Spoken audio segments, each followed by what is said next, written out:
Yes, Rabbi. My question is concerning Jeconiah's son, Shealtiel. In two of the Gospels, he's mentioned. Um, I don't know if this is anywhere in the Torah where he was forgiven, but could he have been forgiven and yet the curse not removed because there were no kings after Jeconiah, correct? You are good. And sometimes I'm asked a question, I don't even know which way to take it. Okay, Jeconiah, terrible, terrible Davidic king. He's so bad that Jeremiah curses him in chapter 22 and says that you will be childless. What does that mean? He had kids. That none of your descendants will sit on the throne of David. And as it turns out, no descendant of Jeconiah ever sat on the throne of David. And Jeconiah's heir, the person who would then become king after Jeconiah, who's taken away to Bavel, to Babylon, is his father's brother, Yehoiachim. Almost sounds like Yehoiachin. So as it turns out, none of Jeconiah's descendants was ever king. The last king was Tzidkiyahu, Zedekiah.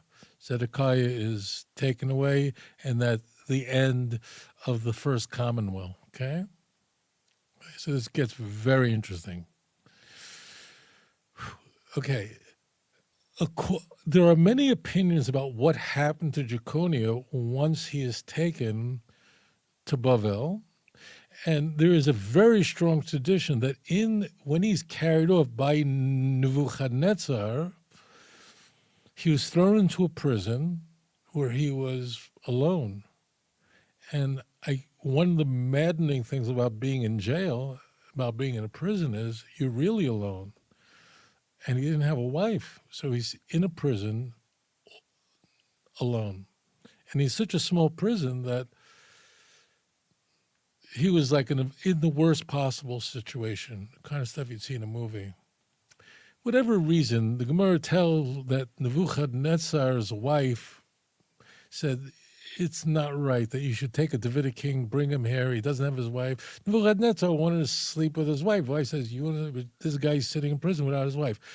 Bottom line is Nebuchadnezzar orders that Jeconiah's wife be lowered into this very narrow, very small prison.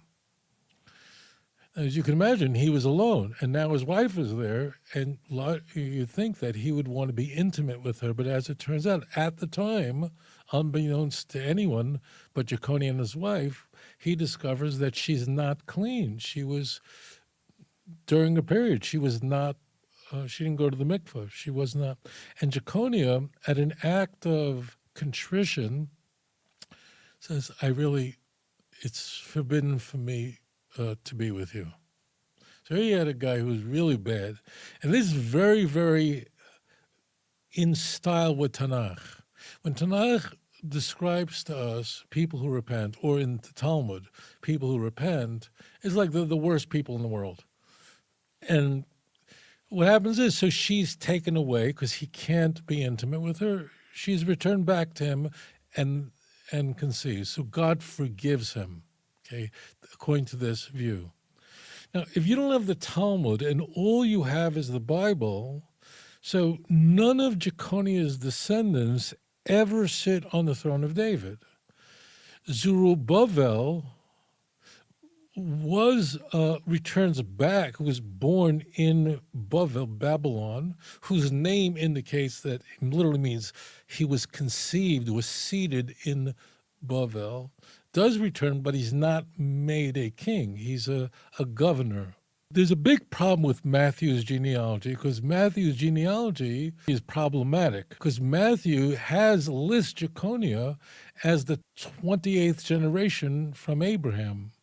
So if Jeconiah was in fact Jesus' ancestor, then how could Jesus sit on the throne of David? Because it's a cursed genealogy. No descendant of his would ever sit on the throne of David.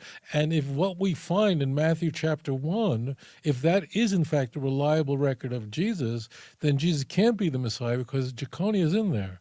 This is very intriguing. So Christians, how do they deal with this? Okay, so now you understand. So some Christians would argue, well, that's why Jesus was born to a virgin. Josh McDowell argues this, why Jesus had to be born of a virgin in order to sidestep, in order to avoid the curse of Jeremiah 22. But then why, if Jesus is not really a descendant of David through Matthew's genealogy that we encounter right in the beginning of the New Testament, then why list it? What is it there for? So that's problematic. But what Christians do routinely is condemn the Talmud. Have you ever heard this? I know you never heard this in your life. So let me clue you in on this. Christians routinely claim that they're not Talmudic Jews. They don't believe in the oral law of the Jews. Routinely. I know you never heard such an idea in your life. I know this is all new to you. You never heard of it. So right now, just take my word for it. They deny the authority of the oral law, of the oral tradition. But this rejection evaporates, disappears whenever they need a life raft, whenever they need to get themselves out of trouble. This is an example of it. So according to this tradition, is Jeconiah does tshuva, repents, in prison, and God forgives him. And therefore the Messiah not only can, but will come from him, come directly from Zerubbabel. Okay?